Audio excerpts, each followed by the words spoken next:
मेरे प्यारे दर्शकों, आज के वीडियो में आप सबों का स्वागत। इतने दिनों तक मैं गीता प्रवचन कर रहा था, अर्थात गीता का अध्ययन के पश्चात उनकी कुछ मुख्य बातों को आप सबों को सुना रहा था, जिससे कि सबों का कल्याण हो। सुनने वाला, सुनाने वाला या उसको प्रचार प्रसार करने वाला सभी पारमार्थिक क्रियाओं के भागीदार होते हैं और उनसे उनको लाभ ही होता है।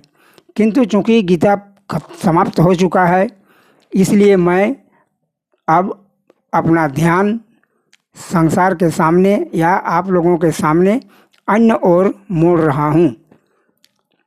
आज राजनीति की प्रायः चर्चा होती है, राजनीति से संबंधित बातें होती है, इसलिए थोड़ा बहुत राजनीतिक बातें आप सबों को जानकारी के लिए मैं पेश कर रहा हूँ। तो राजनीति का मतलब हुआ जैसे संविधान, अब जैसे सरकार, इन सबों के बारे में थोड़ा बहुत विवेचना करूँगा। तो उसके पहले राजनीति के लिए हम लोगों को राजनीति विज्ञान को जानना आवश्यक है। अब देखिए, राजनीति विज्ञान क्या है। विभिन्न प्रकार के विद्वान कुछ विभिन्न प्रकार की भाषाएं देते हैं, तो यहाँ पर हम आज राजनीति विज्ञान से संबंधित या राजनीति से संबंधित कुछ बातें आप सबों के सामने रखूँगा। अब इसकी परिभाषा लीजिए। गार्नर इसे राज्य का अध्ययन कहते हैं। राज्य का अध्ययन कहते हुए कहना है उनका कि राजनीति विज्ञान का आरंभ एवं अंत राज्य से होता है। उसी प्रकार गुडन्यू के अनुसार यह शास्त्र उस संगठन का अध्ययन करता है जिसे राज्य कहते हैं। सीले, लिकोक इसी प्रकार का बातें करते हैं और वे लोग इसे सरकार का अध्ययन मानते हैं। पॉल जेनेट गेटेल जैसे कई विद्वान हैं जो इसे राज्य और सरकार दोनों का अध्ययन मानते हैं। तो राजनीति विज्ञान समाजशास्त्र का वह अंग है जो राज्य के आधार और शासन के सिद्धांतों का अध्ययन करता है, ऐसा कहना है पॉल जेनेट। तो अब जब राजनीति विज्ञान राज्य से जब हो रहा है, तो पॉल जेनेट, गुडन्यू, लिकॉक, सीले सब अपना अपना बातें राज्य के विषय में दिया। तो अब सबसे अब देखिए कि राज्य क्या है। हमको राज्य भी जानना होगा। राज्य जो साधारणतः हम लोग कहते हैं झारखंड राज्य, उत्तर प्रदेश, पश्चिम बंगाल, लेकिन ये सब वास्तव में राज्य नहीं है, ये राज्य का एक हिस्सा है। अब देखिए राज्य की परिभाषा, राज्य का भी बहुत विद्वान बहुत तरह की परिभाषाएं दिए हैं, लेकिन चूंकि वीडियो बड़ा हो जाता है इसलिए मैं उतना आलोचना नहीं कर रहा हूँ। जैसा कि राजनीति विज्ञान का कम से कम 15-20 विद्वान अपना अपना हिसाब से दिए हैं, तो उसी प्रकार राज्य की भी बहुत सारी परिभाषाएं हैं। तो जो प्रमुख भाषा जो मान्य है इस समय, क्या कहेंगे, महाविद्यालय वगैरह में, तो उसको मैं रख रहा हूँ। उस परिभाषा को गार्नर साहब ने दिया है।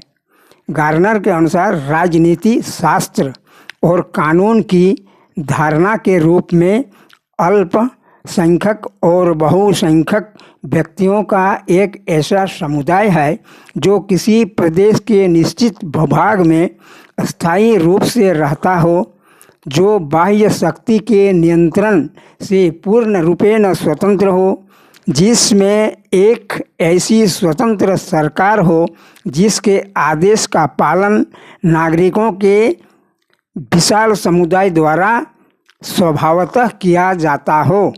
यही है राज्य की परिभाषा गार्नर महाशय के अनुसार।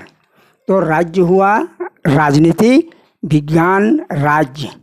अब देखिए राज्य के लिए, राज्य में इस समय हम लोग देखते हैं कि राज्य चलाने के लिए एक बहुत महत्वपूर्ण चीज़ है, विषय है। पिछला इलेक्शन में आप सब देख चुके होंगे, संविधान। तो संविधान क्या, देखिए संविधान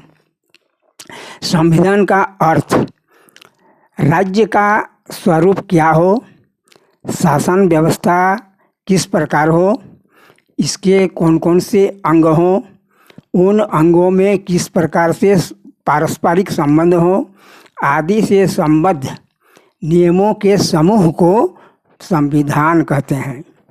तो संविधान की भी जिस प्रकार राज्य की, सरकार की, सबकी परिभाषा होती है, तो संविधान के भी बहुत विद्वान बहुत तरह के परिभाषाएं दिए हैं, उनको मैं संक्षेप में दे रहा हूँ।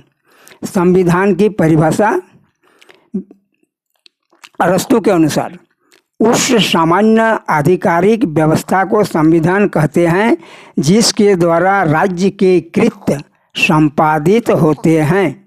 संविधान में शासन तंत्र के विभिन्न अंगों के पारस्परिक संबंध, अंगों के निर्माण पद्धति तथा सर्वोच्च संप्रभुता की स्थिति निश्चित की जाती है। अब देखिए बुल्जे साहब, संविधान उन सिद्धांतों का संग्रह है जिनके अनुसार सरकार की शक्तियों, शासितों के अधिकारों तथा दोनों के बीच संबंधों का समन्वय होता है। अब देखिए डाइसी साहब कहते हैं, वे संपूर्ण नियम जो प्रत्यक्ष या अप्रत्यक्ष रूप से राज्य में प्रभु सत्ता के बंटवारे को अथवा उनके प्रयोग को प्रभावित करते हैं, उसे संविधान कहा जाता है। उसी प्रकार से गेटेल साहब, जिनके द्वारा किसी राज्य का स्वरूप निर्धारित होता है, उसे संविधान कहते हैं। ये हुआ संविधान। इस तरह से और 15-20 विद्वान इसकी परिभाषा दिए हैं, तो ये मैं आप लोगों को साधारणतः समझ के लिए इन परिभाषाओं को रखता हूँ। अब देखिए संविधान तो कई तरह के होते हैं, उन सब विषय में नहीं जाता हूँ, लेकिन हम साधारणतः अभी भारत संविधान के बारे में ही कर रहा हूँ। तो संविधान में बहुत सारी विशेषताएं होती हैं। बिना संविधान का देश चल नहीं सकता है। तो संविधान की विशेषता, इसमें क्या विशेषता है? स्पष्टता। संविधान स्पष्ट होना चाहिए, यानी संविधान में देश के अंदर संवैधानिक संघर्ष उत्पन्न न हो, इस प्रकार से संविधान की धारा एवं उनके संविधान की धारा और जो उनमें जो अनुच्छेद हैं, उन सब के चलते किसी प्रकार का संदिग्ध न रहे। इसलिए संविधान की पहली विशेषता है कि यह इसमें क्लैरिटी होनी चाहिए, स्पष्टता होनी चाहिए। दूसरा है डेफिनेटशिप क्या है? निश्चितता। संवैधानिक उपबंध एवं धाराओं का निश्चित विवरण होना चाहिए, निश्चित धाराओं का विवरण होना चाहिए।